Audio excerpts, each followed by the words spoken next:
연휴 마지막 날 강한 상승세로 마감했습니다. 연휴인데도 불구하고 이렇게 강하게 상승했다는 얘기는 매도세가 많은데도 불구하고 매수세가 그만큼 많다고 보시면 됩니다.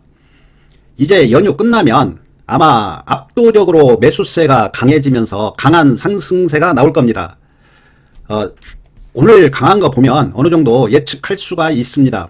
사실상 우리나라만 최바닥에 와 있기 때문에 강한 상승세가 나올 수밖에 없습니다. 주식으로 성공하려면 그래도 나만의 원칙이 있어야만이 성공할 가능성이 많습니다. 단타 스캘핑을 확실하게 하든지 스윙 투자, 중기 투자를 하든지 장기 투자를 하든지 명확하게 그걸 선택해서 그쪽 분야를 집중적으로 연구하고 노력을 하고 해서 성공을 해야 됩니다. 이쪽 저쪽 왔다 갔다 해서는 절대 성공할 수가 없습니다. 한 분야만 집중적으로 파고들어도 성공할까 말까입니다. 종목 선정할 때 몇 가지 원칙은 정확하게 알고 종목 선정을 해야 됩니다. 간략하게 몇 가지를 설명드리도록 하겠습니다. 차트를 보실 때 정배열, 역배열 분명히 이걸 구분해서 종목 선정을 해야 됩니다. 그리고 241선 관계를 분명히 이 241선을 파악을 해야 됩니다. 그리고 바닥에 있을 때는 쌍바닥 패턴을 정확하게 알고 이 쌍바닥 패턴을 정확하게 알아야 됩니다. 제가 영상을 찍을 때 제일 먼저 영상을 올린 게 쌍바닥 패턴입니다. 이 쌍바닥도 어느 위치에서 나오느냐가 따라서 아주 중요합니다. 그리고 골든크로스도 어느 위치에서 골든크로스가 나오는지 이것도 아주 중요합니다. 제가 두 번째 영상에서 골든크로스에 대해서 설명해 놓은 영상이 있습니다. 한 번씩 보시면 도움이 될 겁니다. 그리고 여기에서 추가하면 실적 봐야 되고 재료 봐야 되고 단기로는 21선, 5일선 관계를 보시면 거의 수익 날 확률이 높습니다. 한 이런 정도 보시면 종목 선정하는데 그렇게 어렵지 않습니다. 물론 여기에서 조금 더 첨가한다면 더더욱 확실하긴 합니다. 이번 연휴 때 곰곰이 생각해 보시기 바랍니다. 주식 투자는 생각을 많이 해야 됩니다. 생각을 많이 하고 왜 그럴까를 항상 궁금증을 가져야 됩니다. 그 궁금증이 풀릴 때까지 연구하고 공부해야 됩니다. 대형주 7종목 제가 일주일에 한 번씩 점검하고 있는데 이 7종목을 보면서 그 외에 자세한 것들을 설명드리도록 하겠습니다. 외국인 동향을 한번 보겠습니다. 두산 에너빌리티를 보시면 지금 쌍끌이를 하고 있습니다. 이 두산 에너빌리티는 앞으로 분야가 성장성이 좋습니다. 두 번째가 한국전력입니다. 한국전력도 오랫동안 바닥을 다지고 이제 상승 턴하기 때문에 중장기로서는 아주 적합한 종목입니다. 네이버도 지금 외국인 기관이 사고팔고를 하고 있습니다. 거의 바닥 수준이라고 보시면 됩니다. 카카오도 사고팔고를 반복합니다. 셀트리온도 역시 마찬가지입니다. 신한지주는 외국인이 꾸준하게 매수하고 있습니다. 이 신한지주는 당분간 더 상승할 것 같습니다. 하나금융지주를 보시면 외국인이 꾸준하게 매수합니다. 그리고 여기에서 봐야 될 게 외국인 비중이 70%입니다. 71%입니다. 신한지주도 63%입니다. 거의 외국인 회사라고 보시면 됩니다. 삼성전자도 외국인이 쓸어 담고 있습니다.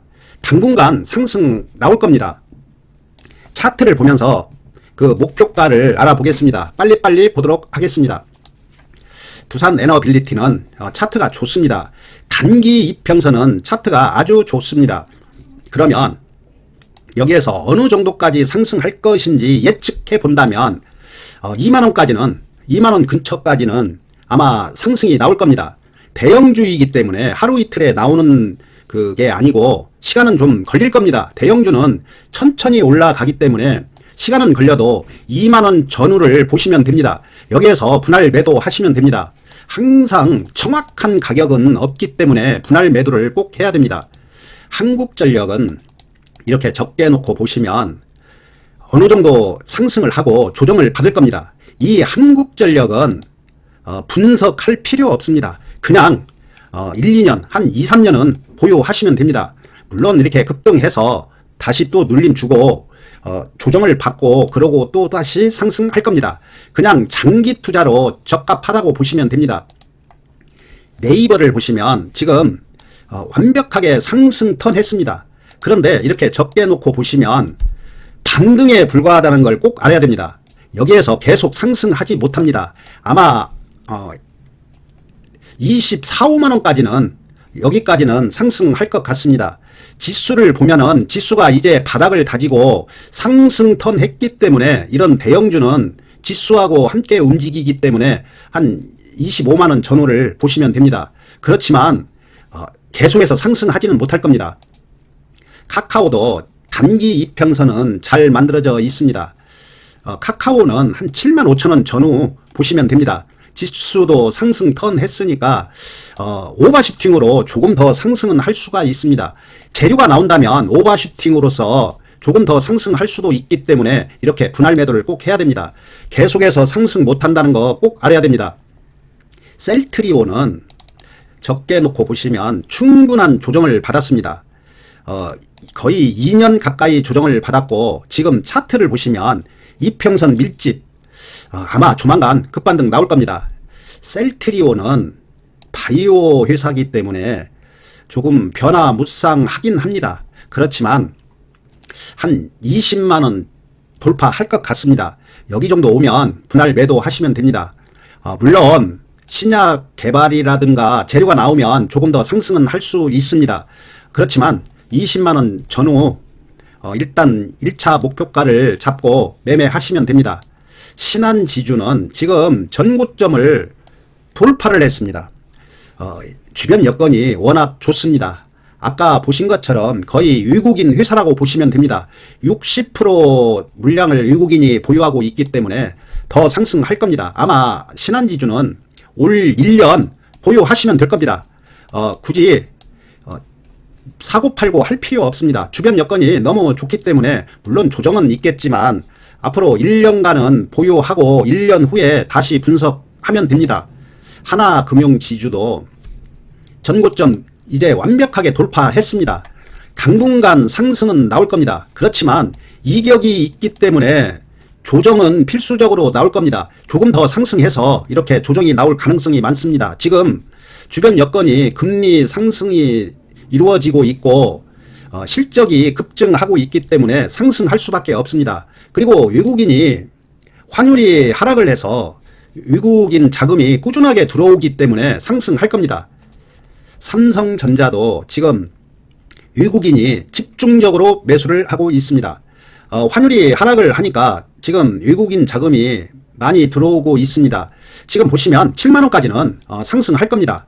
지수도 안정을 찾아가기 때문에 7만원 전후 보시면 됩니다. 계속해서 상승은 못한다고 보시면 됩니다. 지수가 계속해서 상승할 수 없기 때문에 이 대형주는 지수하고 비슷하게 움직인다고 보시면 됩니다. 그래서 대형주는 박스권 매매 분명히 해야 됩니다.